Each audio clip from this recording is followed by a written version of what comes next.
dudas ante el anuncio en Cuba de una ley de micros, pequeñas y medianas empresas. ¿Cómo están, amigos? Bienvenidos a Noticias Importantes. Comenzamos. Legalizan las pymes en Cuba, excepto en informática, prensa, salud y otros sectores estratégicos. La dictadura eliminó el carácter experimental de las cooperativas no agropecuarias y el Consejo de Estado de Cuba aprobó 8 decretos leyes con los que se reconoce y amplía la gestión de las micros, pequeñas y medianas empresas, MIPYMES, las cooperativas no agropecuarias y el trabajo por cuenta propia como actores económicos. La normativa sobre las MIPYMES, autorizadas por la dictadura ya el pasado junio, facilita su inserción en el ordenamiento jurídico y define los criterios para su creación, según la información publicada en el sitio web del Parlamento cubano. Estas pueden ser de propiedad estatal, privadas o mixtas y se califican en microempresas, cuyo rango de ocupados es de 1 a 10 personas, pequeñas empresas de 11 a 35 personas y medianas empresas de 36 a 100 personas, añadió el reporte.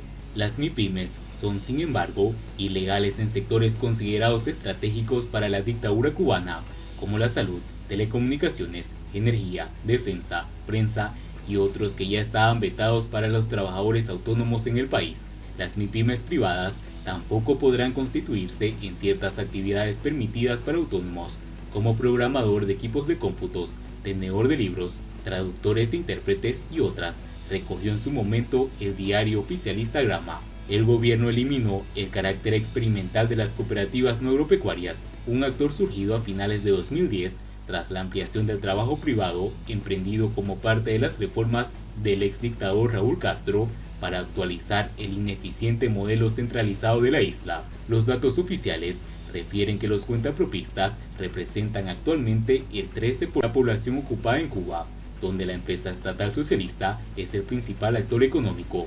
La economía del país se contrajo un 11% el año pasado a consecuencia de la pandemia del coronavirus, el recrudecimiento de las sanciones de Estados Unidos y la tardanza en las reformas económicas aprobadas en 2011. Esto ha provocado un desabastecimiento grave, con escasez de casi todos los productos y largas colas frente a los comercios del país. Mientras el economista Pedro Monreal tiene dudas ante el anuncio de la ley de micros, pequeñas y medianas empresas, plantea si las pymes tendrán un espacio político y se permitirá ser socio de más de una, entre otras cuestiones, ya que la dictadura legalizó las pymes en Cuba, excepto en informática, prensa, salud y otros sectores estratégicos. El economista cuestionó el anuncio del decreto ley de las micros, pequeñas y medianas empresas, MIPYMES, la creación, clasificación y principios de operación de las MIPYMES en Cuba debe vertirse en una concepción más amplia que no ha sido claramente definida, dijo en Twitter. Existen al menos 3 preguntas sobre las MIPYMES privadas que deberían ser explicadas en Cuba. ¿Acaso se adoptaría posteriormente una ley de apoyo a las MIPYMES? ¿Tendrían una función en la creación de grandes empresas? Y por último, ¿tendrían un espacio político?, planteó el especialista.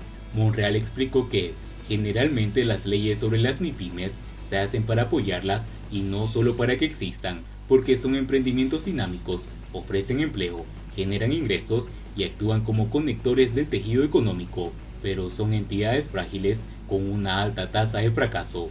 Si la decisión adoptada en Cuba se propusiese conferirles a las MIPYMES privadas un papel dinamizador en el escenario económico cubano, entonces debería explicarse si las MIPYMES podrían funcionar como una de las fuentes de creación de grandes empresas.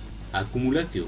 Difícilmente existirían empresas distintas a las MIPYMES privadas que tuviesen más incentivos para apoyar mayores reformas y el funcionamiento de una gobernanza transparente del sistema económico. ¿Acaso se garantizaría el espacio político para que se articulen sus intereses?, agregó el economista. El economista también dijo que hay 3 cuestiones importantes que habría que observar en los decretos ley sobre las MIPYMES en Cuba. ¿Existirá la opción de seleccionar más de un formato jurídico? ¿Acaso se permitirá ser socio de más de una MIPYME? ¿Y se regularía desde ahora las MIPYMES mixtas? En caso de que finalmente la normativa estableciera la limitación de no poder ser socio en más de una empresa, sería interesante conocer la experiencia internacional en la que eso se habría inspirado, porque los emprendedores suelen invertir en más de una MIPYME, señaló. La versión preliminar que ha circulado informalmente de la normativa estipula la tipología sociedad única, sociedad de responsabilidad limitada SRL. En la tradición mercantil cubana, antes de 1959, la SRL se consideró menos apropiado que la sociedad anónima. Habría que explicar si el encasillamiento forzoso de las MIPYMES en un esquema de SRL sería una de las desventajas del actor privado frente al sector estatal y el capital extranjero, los cuales pueden funcionar como sociedades anónimas, S.A., dijo Monreal en Twitter. El especialista detalló que en el caso de Cuba, antes de 1959, la sociedad anónima tenía regulaciones más flexibles que la SRL y agilizaba el proceso inversionista. Por eso la sociedad anónima predominó y las SRLs se usaron muy poco. En otros países la situación era diferente. Las sociedades anónimas eran muy reguladas. Las SRLs fueron una edición del Código de Comercio de Cuba a finales de 1929, como un mecanismo para amortiguar las quiebras que empezaban a verse desde el momento inicial del crack del 29. No pudieron hacer mucho, y cuando la economía se recuperó, dejaron de usarse. Y ya veremos cómo avanzan las cosas con las MIPYMES, porque lo último que quiere la dictadura es que los cubanos progresen económicamente. Siguiendo con las noticias, Amnistía Internacional pide ingresar a Cuba para verificar la situación de los detenidos del 11 de julio. La organización pidió esclarecer la situación legal de las cientos de personas que, hasta la fecha, han sido víctimas de operativos policiales ordenados por la dictadura en la isla. Amnistía Internacional solicitó permiso al régimen cubano para ingresar a Cuba y verificar la situación de las personas detenidas a raíz de las manifestaciones pacíficas del pasado 11 de julio. En la carta dirigida al títere castrista Díaz-Canel y a la fiscal general Yamila Peña Ojeda, la organización pidió esclarecer la situación legal de las cientos de personas que, hasta la fecha, han sido víctimas de operativos policiales ordenados por las autoridades de la isla.